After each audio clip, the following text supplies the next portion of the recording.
Então, pessoal, aqui é o Leandro Ramos do site professorramos.com para mais uma videoaula. E na videoaula de hoje eu quero mostrar para vocês um teste de desempenho entre um HD convencional e um SSHD da Seagate. Para o teste eu vou usar dois notebooks do mesmo modelo, com o mesmo hardware, no meu caso aqui um Dell Vostro. Um está equipado com HD convencional e o outro equipado com SSHD. Todos vocês já conhecem o HD convencional. Eu vou dar uma breve explicação aqui da diferença para um SSHD. O que viria a ser um SSHD? Ele é um disco híbrido.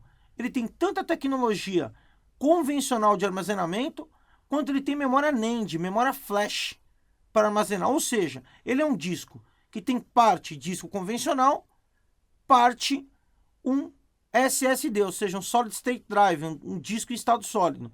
Todos nós sabemos que o disco em estado sólido tem muito mais desempenho de leitura e gravação, mas que eles são muito caros. Para entender essa diferença de preço, vamos fazer uma pesquisa rápida aqui no site. Eu abri aqui um SSHD de 960 GB, ou seja, não tem nem 1 tera. E esse cara me custa R$ 2.700 aqui aproximadamente em meados de 2015. E vamos ver agora a versão SSHD. No caso do SSHD aqui da Seagate, de 1 tera, com 8 GB de memória NAND Flash, custa R$ 373. E se eu comprar uma versão maior, por exemplo, aqui a versão de 2 terabytes, ou seja, uma grande capacidade de armazenamento, por algo em torno de R$ 600.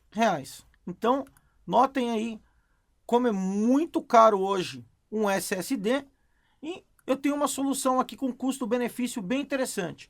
Mas vamos analisar um pouquinho mais. Vamos entender um pouquinho como é que funciona essa tecnologia do SSHD.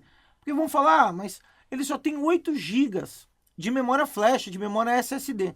Mas ele trabalha com uma tecnologia autodidata, que vai funcionar como? Ele vai analisar os dados que você mais utiliza no seu dia a dia. Por exemplo, você sempre está usando o seu sistema operacional. Então ele vê os arquivos do sistema operacional da inicialização e copia esses arquivos para a memória flash. E ele observa também o seu hábito do dia a dia. Quando você abre um programa 1, 2, 3, 4, 10 vezes, ele fala, poxa, esse usuário sempre está usando esse programa. Por exemplo, o Corel. Então ele vai levar esses arquivos do Corel para dentro da memória flash, tornando a inicialização do Corel muito mais rápida do que se estivesse no HD convencional. De repente você parou de usar o Corel e começa a usar o Photoshop. Ele percebe que o Photoshop é o programa que você está usando mais e leva o Photoshop para a memória flash. Então ele vai dar muito desempenho naquilo que você mais usa. Sistema operacional, aplicativos, e no caso de quem joga, é bem interessante, porque ele vai analisar, poxa, toda hora esse jogo, toda hora esse jogo, toda hora esse jogo.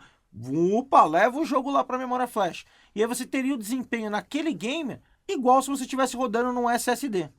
Ou seja, você vai ter um disco de grande capacidade de armazenamento, um custo relativamente mais baixo, mais justo. Ele é apenas 20 a 30% mais caro que um HD convencional. Ou seja, teria uma solução intermediária aí entre um HD convencional e um disco em estado sólido. Se você quiser entender melhor a diferença entre os HDs, eu tenho uma outra videoaula onde eu abordo esse aspecto. É só clicar nessa imagem e você vai ser redirecionado para ela. Vou pedir aqui para a Karina me ajudar ligando os dois computadores. Os computadores estão com o software Boot Racer instalado, então ele vai cronometrar a inicialização e nós vamos ver a diferença de performance entre um HD convencional e um SSHD da Seagate. Aqui no meu caso eu estou usando o modelo de 500 GB e 8 GB de memória flash. Vamos lá para o teste agora?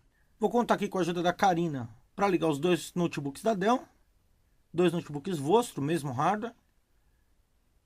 E a corrida já iniciou aqui para subir o Windows 7.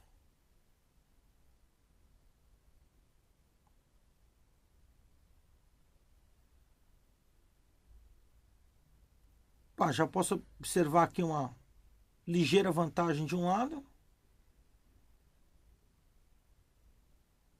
Eu estou utilizando aqui o software Boot Racer para cronometrar o tempo de boot.